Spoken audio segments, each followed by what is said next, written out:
দেশের প্রশাসনের কাছে একটাই দাবি, শেখ মুজিবুর রহমানের হত্যার বিচার যদি দেশের বাহির থেকে করা যায়, তাহলে অবশ্যই হাদির হত্যাকারীদেরকে দেশের বাহির থেকে এনে বিচার করা যাবে।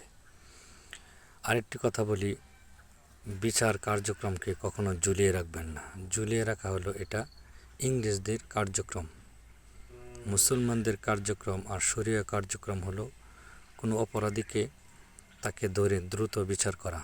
ঝুলিয়ে রাখা এটা ন্যায়সঙ্গত না। আরেকটি কথা মনে রাখবেন, কখনো মানুষকে আশ্বাস দিয়ে আইনের ফাঁদে ফেলে রেখে তাকে দীর্ঘদিন ঘোরানো, এটা কিন্তু শরিয়া বিশ্বাসী না, শরিয়া সম্মত কোনো কাজ না। এই জন্য আইন শৃঙ্খলা বাহিনী এবং দেশের প্রশাসন যারা আছেন, সরকারি বেসরকারি সকল দায়িত্বশীল ভাইদের প্রতি আমার দৃষ্টি আহ্বান থাকবে, দ্রুত সময় আপনারা সার্বিক সহযোগিতার মাধ্যমে যেন হাদি ভাইয়ের বিচার কাজ সম্পূর্ণ হয়।